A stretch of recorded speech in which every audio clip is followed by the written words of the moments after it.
கர்த்தருடைய பரிசுத்த நாமத்திற்கு மகிமை உண்டாகட்டும். மகிமையான ஒரு தினத்தில் உங்களை சந்திப்பதிலே சந்தோஷம் அடைகிறேன். அப்போஸ்தலர் எழுதின நடபடிகளின் புஸ்தகம் 1வது அதிகாரம் 8வது வசனத்தை நான் உங்களுக்காக வாசிக்கிறேன். பரிசுத்த ஆவி உங்களிடத்தில் வரும்போது நீங்கள் பலனடைந்து எருசலேமிலும் யூதேயா முழுவதிலும் சமாரியாவிலும் பூமியின் கடைசி பரியந்தமும் எனக்கு சாட்சிகளாய் இருப்பீர்கள்.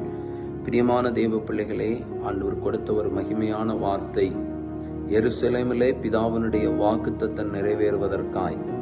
ஆமீன் ஸ்தோத்திரம். எருசலேமை விட்டு விலகி போகாதிருங்கள் ஆமை என்று சொன்ன ஆண்டவருடைய கட்டளைக்கு கீழ்ப்படிந்து ஆண்டவருடைய சீஷர்களும் ஆமீன் ஸ்தோத்திரம் ஆமை அவரோடு ஊழியத்தின் பகுதியிலே நின்றவர்களும் எல்லாரும் ஆமை ஆண்டவருடைய வார்த்தைக்கு செவி கொடுத்து ஆமை அப்படியே காணப்பட்ட போது ஆண்டவருடைய வார்த்தை இப்படி இருந்தது. ஆமை அந்த பிதா வாக்குத்தத்தம் பண்ணப்பட்ட அந்த பரிசுத்த ஆவி உங்களிடத்தில் வரும்போது நீங்கள் பலன் அடைவீர்கள். பிரியமான தேவ பிள்ளைகள், இந்த பலன் என்று சொல்வது சரீர பிரகாரமான பலனை மட்டுமல்ல, ஆமை நம்முடைய ஆத்மாவிலும் ஆமை உள்ள பலனை இந்த பலன் காண்பிக்கிறது.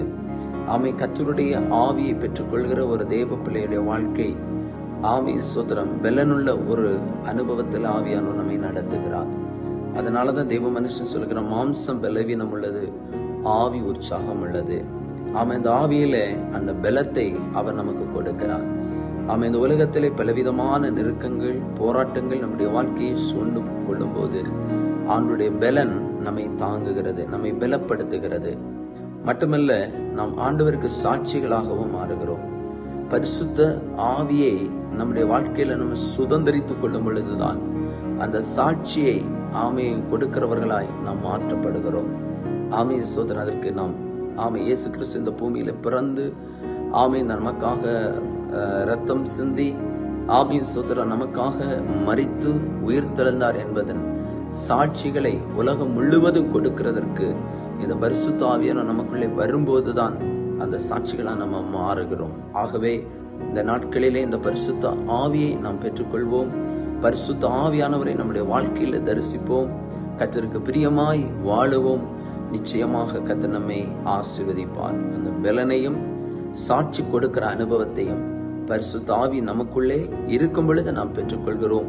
நிச்சயமாய் இந்த நாட்கள் நீங்கள் பெற்றுக்கொள்ளத்தக்க வண்ணமாய் கர்த்தருடைய ஆவியானவர் உங்களை நடத்துவாராக. கண்களை மூடுவோமா? எங்களை அளவுக்கு அதிகமாக நேசிக்கிற பரலோக பிதாவே, நல்ல வேலைக்காக நன்றி அப்பா.